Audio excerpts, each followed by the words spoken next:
Brought to you by Charity Mobile, the phone company that supports life and family. 5% of your monthly plan price goes to your favorite charity. Buy the way you believe at CharityMobile.com and use promo code TRADITION. Good morning. Good morning. How are we doing? Hey.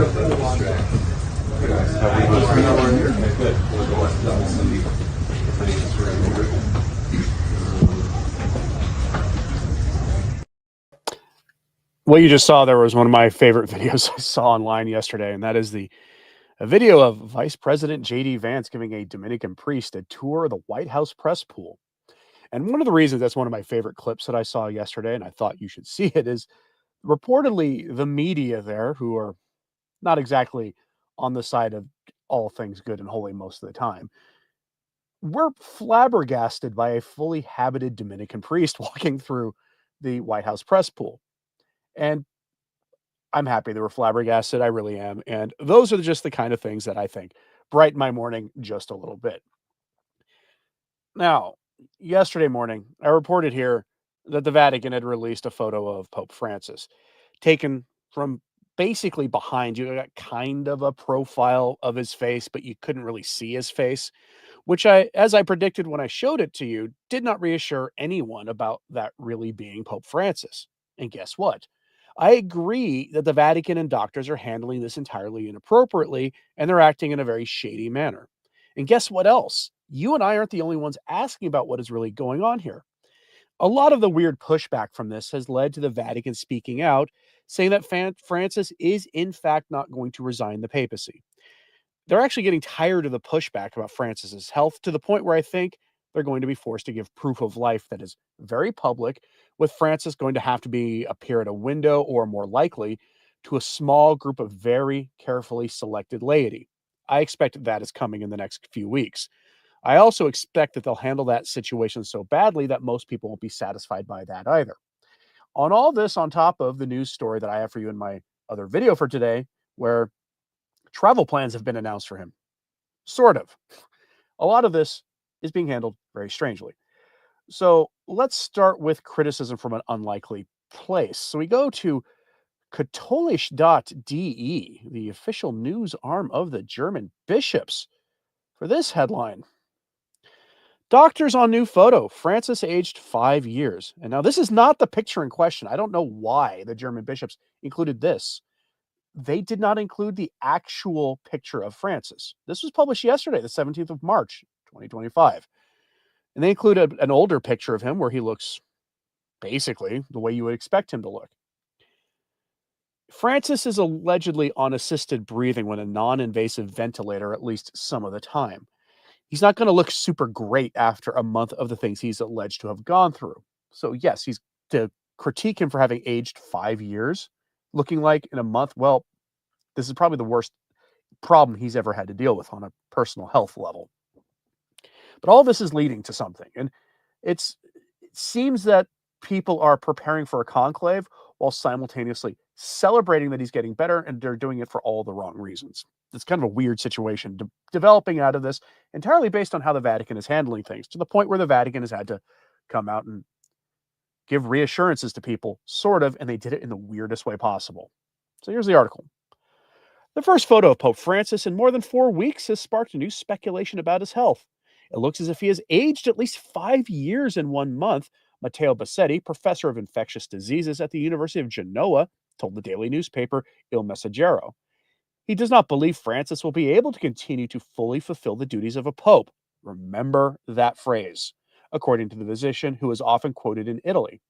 In the photo released by the Vatican on Sunday evening, the 88-year-old is seen on the side, slightly slumped, sitting in front of the altar in the chapel in the private wing of the Gemelli Hospital. He just celebrated a mass there for the first time since his admission on February 14th. Francis is wearing a stole, his facial features barely recognizable. It's because you can't see his face. His severely swollen right hand is striking. The photo shows a suffering patient, Bassetti continued. Given the multiple respiratory infections, it's a miracle that the Pope is still alive. What matters now is how dependent he is on medical oxygen. The infections he has survived usually leave ravages in his breathing. End quote. And I think there's a reason that they're characterizing things in the language they are there. Because there's now a push to try to get him to resign. It's been pretty obvious. I've talked about that here before, but they're continuing to come. See, that's not the most ringing endorsement of the Vatican photo from the German bishops, who the only time they ever crossed Francis in a negative way was being too eager to impose synodality and synodal solutions to problems in the church in Germany. When Francis had to tell them, no, you will go with the universal church instead of going off the deep end by yourself, which was also not the biggest slap on the wrist to them either. This was kind of the, I like your enthusiasm, let's slow down a little bit and do this all together kind of pushback they got from him. But the photo they released and his health reports have led to many voices who were his allies demanding he resign or prepare themselves for the coming conclave whenever it happens, or pushing for greater change. You see, during this time, we got Francis allegedly announcing the launch of the next phase of the Synod on Synodality, which by the time it's done will have lasted longer than the typical American presidency, which lasts 8 years. Yes, longer than 8 years by the time this is done. We covered that yesterday. 2028 is when they want to have the next round of meetings, with 3 years for you to implement it in your diocese. Amazing how that goes. And so there are people who, for good reason, are wondering just how actually legitimate this is. So we go to Zenit for this headline. Walking in synodal style, Vatican accelerates synodal application in resistant dioceses. And I'm not going to go over, spend a lot of time on this. I'm just going to go over the one actual thing here, because this is all happening allegedly at Francis's behest, him authorizing these things when he's on a ventilator half the time. Your parish and your diocese that have not implemented synodal changes or barely participated in the Synod on Synodality, where your bishop is clearly not that into it, or your priest is clearly not interested in participating, you're being given an ultimatum to fall in line with the Synod or else. And they're just saying it in a nice way. Now, if you don't know who Cardinal Mario Gresh is, excuse me, there are two figures who ran the Synod that you need to be aware of. The first is Cardinal Jean-Claude Hollerich from Luxembourg. He's considered Papa Bile. He's one of the ones who loudly proclaims the new synodal church. Why do we need a new synodal church? Well, they're using the language of new religion and new church. And he's considered Papa Bile, meaning he could become Pope. I tend to think he's got an outside chance at best, but if the Bergoglians get to be very persuasive and very organized, he could be the one who emerges from the Loggia. His right-hand man, or his co-chair of the Synod, was Cardinal Mario Gresh. These are the two who ran the Synod. And this is the guy saying the following here. He's asked, the Synod on Synodality seems to be concluded, and now it's starting again at the will of Pope Francis, who from the Gemelli Hospital approved the work schedule for the next 3 years. And here's what he has to say. This should send some chills down your spine a little bit. It is true, many thought the Synod had concluded with the celebration of the second session of the Assembly last October. As a matter of fact, the Apostolic Constitution Episcopalis Communio has transformed the Synod from an event into a process structured in 3 phases: preparatory, celebratory, and implementative. This shift requires a true conversion, a change in mentality that takes time to take root in the church's practice, meaning the church has to convert. Woo, lad. But this structure is fundamental. Simply publishing documents is not enough for what emerged in the 2 phases of the synodal process to be implemented in the church's life. That document must be received as the fruit of ecclesial discernment and as a horizon for conversion. There's that word again. And this is exactly what has happened. The Holy Father, meaning Pope Francis, who was the principle of unity in the church and the guarantor of the synodal process, entrusts the local churches and their group with the task of applying the Assembly's recommendations in their own local context, as he recommends in his accompanying note to the final document. Many churches have already responded generously and have set things in motion. So, in fact, the work never stopped after the end of the Assembly. End quote. And kind of between the lines there is, the dioceses that didn't do that need to fall in line. That's why you're being given 3 years to implement it in your local context. And again, Francis authorized this, allegedly, while being on a breathing mask. You see, a lot of things are coming together here that's causing the Vatican to have to point out something about Francis's health. We'll get to that in a moment. See, this is not all. That's just the most loyal group to Francis. You have agitators who have been pushing for women's ordination in this leadership vacuum. You have agitators who are pushing for like the most radical interpretation from his own side of this whole mess. And so you get this kind of a nonsensical story from Info Vaticana, who unfortunately has some really horrible pop-ups on their website in terms of just raw numbers of them. We go to Info Vaticana, which is out of Spain. They're a fairly conservative outlet, saying, quote, or with the headline, "Let the revolution continue. The hyenas don't forgive even Francis's fragility." And there you have a picture of a nun named Sister Lucia Karam. She is she's wearing a habit to her credit. I'll give her credit where it's due. A lot of nuns these days, especially the ones advocating the worst changes in the church, don't even wear habits. But she's celebrating that his health is on the mend, not for good reasons, decent human reasons like I'm happy he's not ill anymore, that he's not suffering, or that he has more time to get right with the Lord, or whatever reason would be a good reason to be celebrating his recovering health. But instead, you're seeing someone who is rejoicing that Francis is surviving because of their desire for political power to transform the church. Amazing stuff here.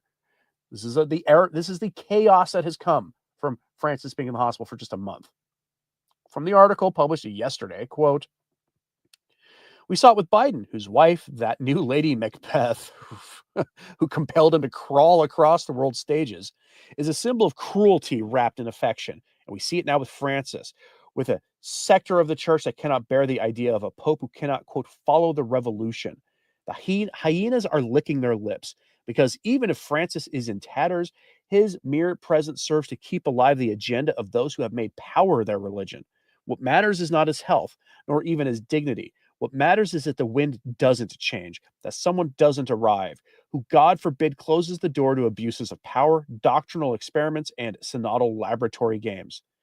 The video of Sister Lucia Karam celebrating that he's staying is revealing. It doesn't matter if the elderly pope is sick, exhausted, or limited. The only thing that matters is that he continues, because as long as he continues, the revolution continues. There's no compassion or care, only ideology.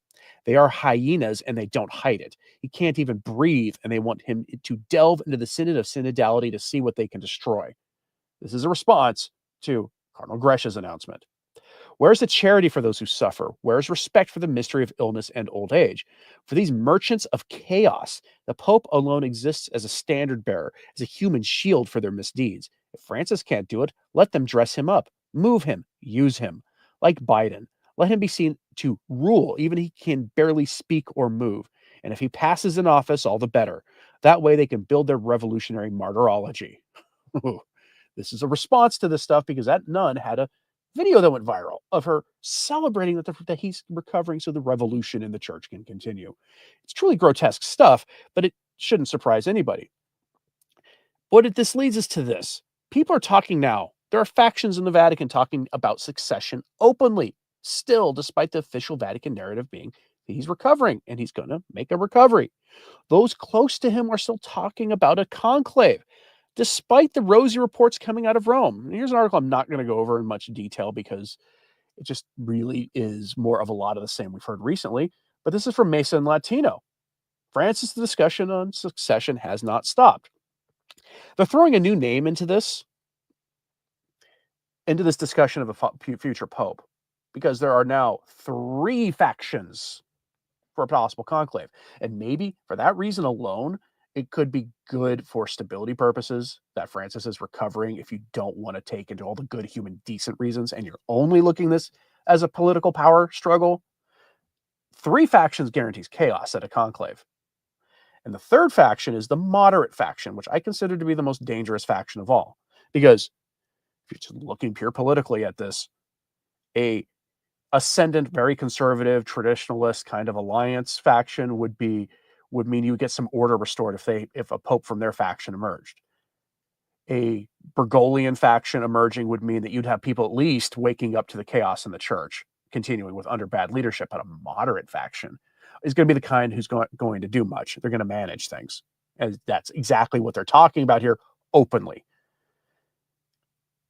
A new voice has been emerged that the moderates want to rally around. And amazingly, it's an American cardinal named Cardinal Prevost, who is seen as a moderate managerial type cardinal, a managerial candidate. And they use that word to describe him. The word managerial is best associated with nonprofit and non-governmental organizations, NGOs. This is your let's fix the USAID Catholic Charities financial problem candidate. I'll tell you right now, that kind of pope would be a disaster for the church. He won't fix anything at all, except maybe tamp down some things. He won't have the same kind of incendiary language that he'll use with Francis, or that Francis does. But I'll tell you right now, a pope like that steps out onto the loggia. You're going to start watching as the German bishops keep doing German bishop things and get no pushback from Rome, except maybe some really lukewarm pushback. And your biggest litmus test of all of them will be that Cardinal Fernandez will keep his job. Okay. In other words, you're going to get error out of Rome still, maybe packaged up in more moderate language, but error still. This kind of pope won't do anything about the modernists in the Vatican. What he'll do is fix the financial problem. But the scheming behind the scenes between what sounds like the three factions continues. And with all of that as your context, we go here to Ansa.it, Italian news outlet, who gives us this headline. Pope absolutely not quitting, Parolin. Parolin last had a conversation with Francis last week, says the Cardinal Secretary of State. He meets with Francis once a week during this.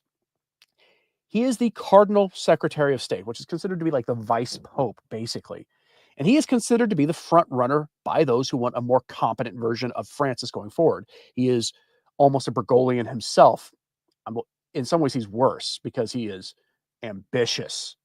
And again, I've said this before, say it again. One of Francis's more endearing traits, one of the ones that even his sharpest critics should appreciate from him, is he doesn't particularly like ambition in the hierarchy much. Now, for whatever reason, you can all have your own theory on why he doesn't like it, but he doesn't like ambitious men, because if you're ambitious with a lot of power and you continue to be ambitious, that's not a good thing. That could lead to some very bad outcomes.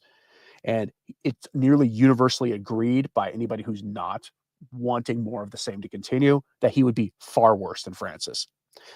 Talked about him before here, but he's apparently lobbying cardinals to rally around him for the coming conclave.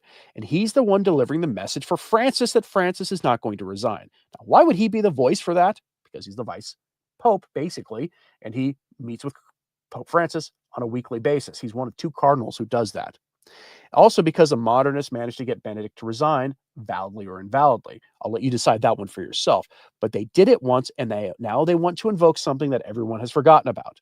It's a document that Francis signed on his first day of his alleged papacy. He signed a resignation letter that would go into effect if he was incapacitated. That resignation letter would automatically mean he resigned if he was incapacitated. Do you see why this is kind of a big deal?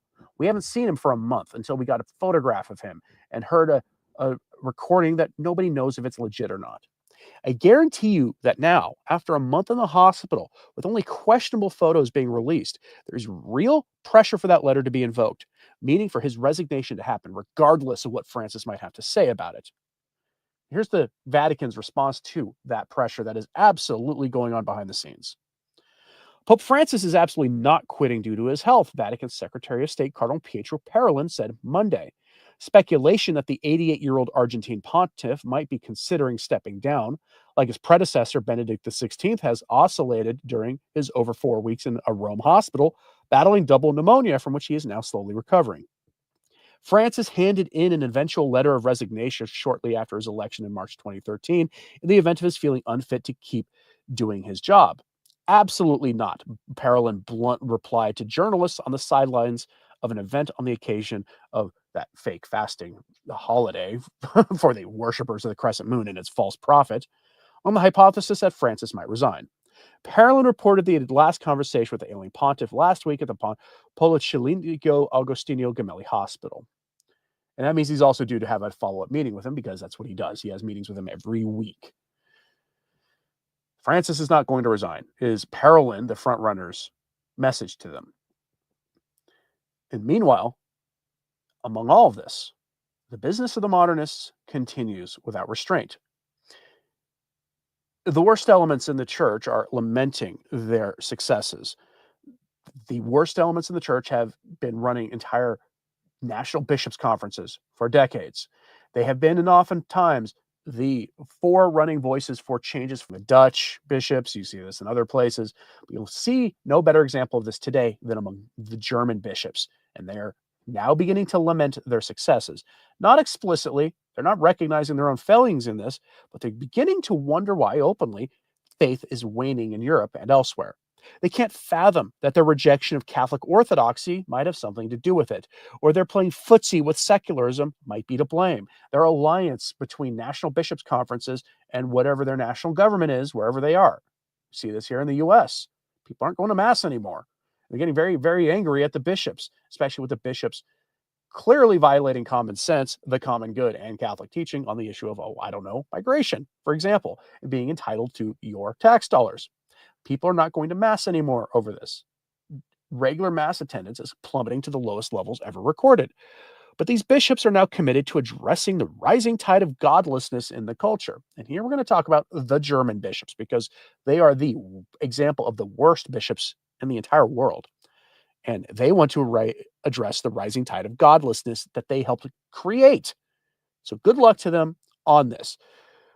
For a little context, we'll go to Novus Ordo Watch here over on X with the headline, or with the title, with this. How ironic. The chief apostate of Germany, the Novus Ordo Bishop Georg Botzing, who is head of the nation's bishops' conference, laments dwindling faith.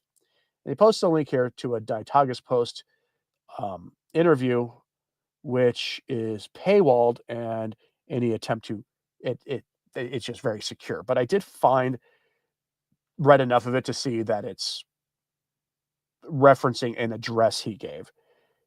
And here's an actual summary, an executive summary of his address that he gave from his own website. Here he talks about the following. He says, quote, in his pastoral letter, the bishop also addresses current challenges. He expresses concern about the growing distance many people feel from their faith.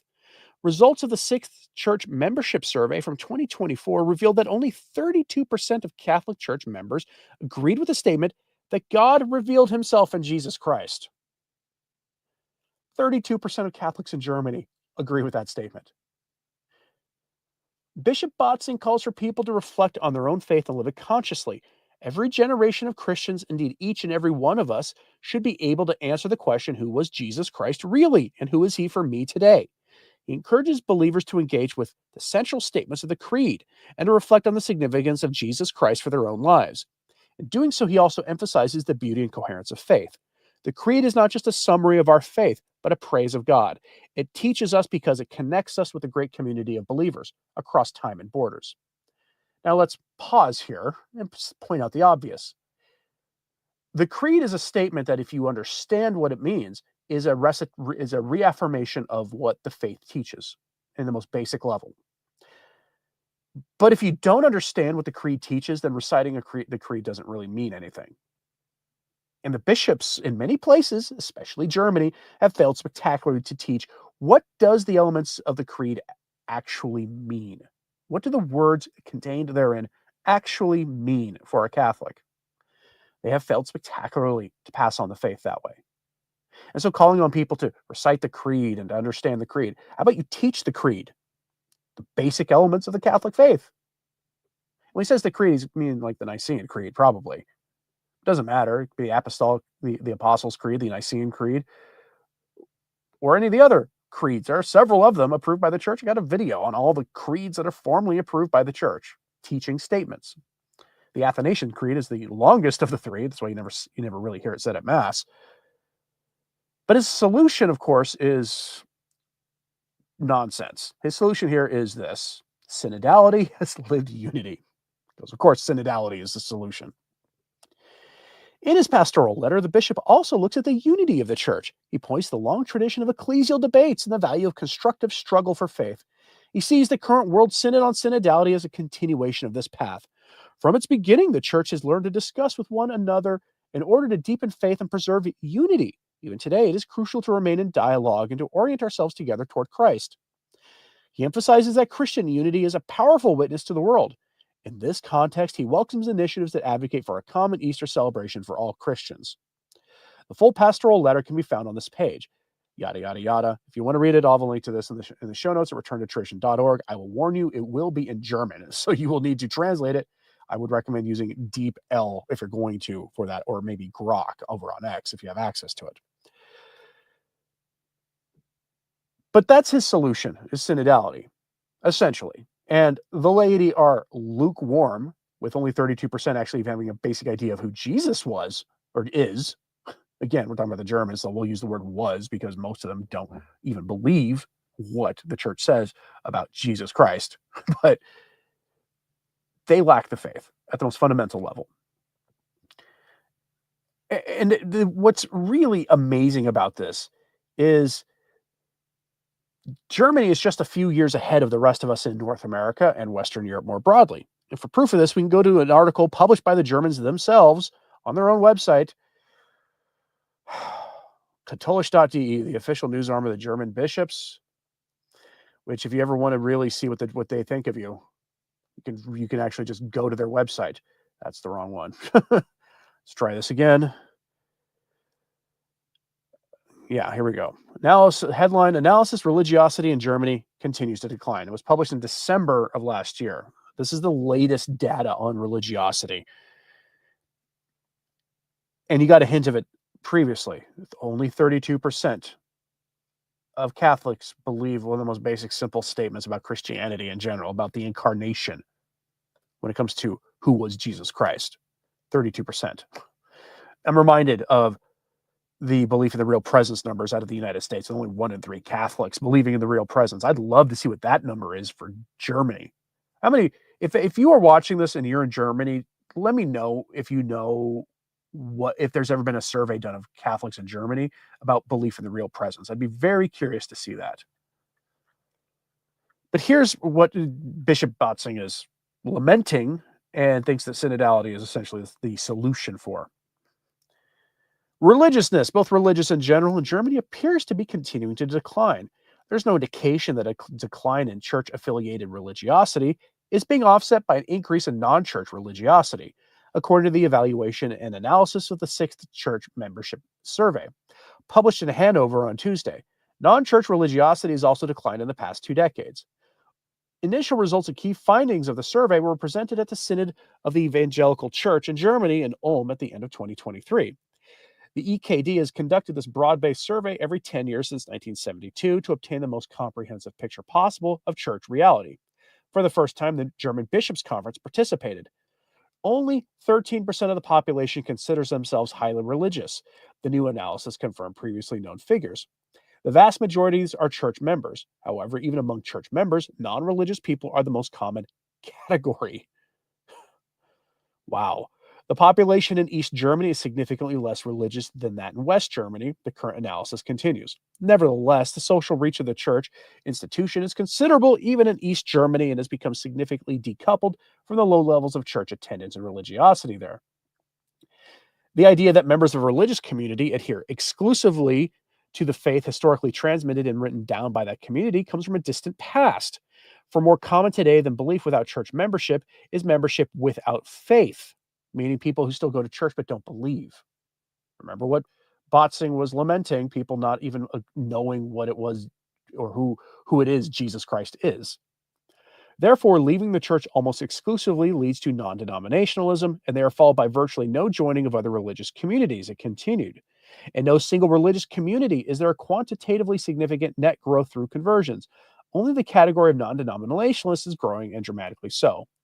The approximately 700-page analysis of the 6th Church Membership Survey, entitled How Do You Feel About the Church? On the Relevance of Religion and Church in a Pluralistic Society, was published by the Social Science Institute of the Evangelical Church in Germany and the Catholic Office for Missionary Pastoral Care. If you want to read it, I'm sure you can find a link to it in here, which I'll have a link in my show notes at returntotradition.org. Now, there's a glaring omission there, by the way. There's a group growing in numbers in Germany and all across Europe. Very religious, extremely religious so, to the point where every Christmas, believers get a real up-close and personal look at just how religious they are. Again, it's the followers of the crescent moon religion and its false prophet. They weren't surveyed. Wonder why that is. Maybe because if they were surveyed, the data would not be the most comforting for the believers in Germany. And that's a problem, because people are devolving away the way they always do. When societies become less religious, the first thing they do is they stop affiliating with institutional religion. That's the first thing they do, meaning Catholicism or any of the more organized forms of high church Protestantism. They stop associating with them, first and foremost. And then what happens? They go to pious private religiosity, home church, and that kind of thing, where all sorts of wild ideas run rampant. And then they go from that to just sort of, just a me and God kind of thing. I read my Bible on my own. And from there, it devolves into non-belief. That's how it always happens. It's what we're seeing in the United States. It's what we're seeing everywhere.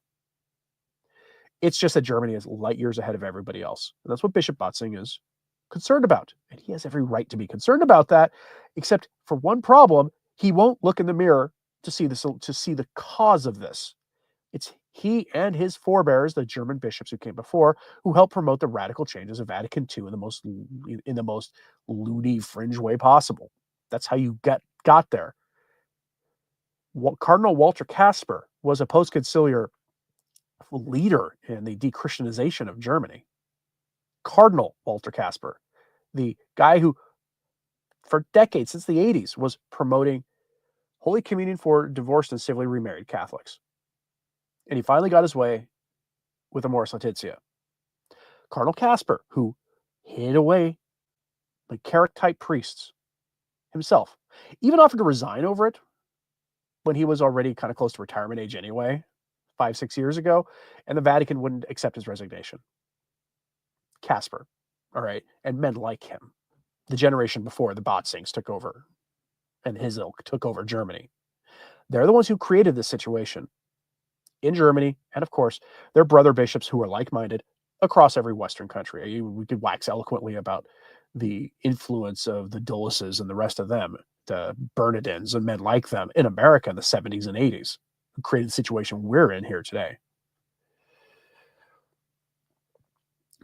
And I'm very curious what you have to say about this. So, do you think that Botzing can actually turn this around? Is a man like him capable of turning this around? I'm very curious what you have to say about this. So let me know in the comments. And I would agree with the comment here from Edu that it's like 10% or less believe in the real presence in Germany. I would probably expect that to be the case. That's how far gone they are. They're just a few years away from being, the US is just a few years away from following Germany in its footsteps.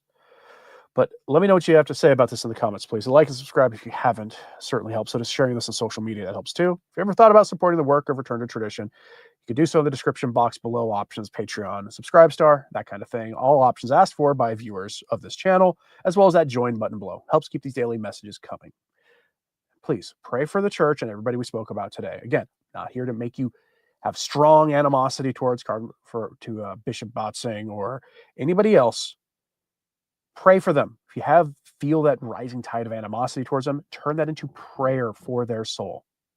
So the greatest acts of charity you can do. And as always, again, pray for the church. I'm Anthony Stine. Ave Maria.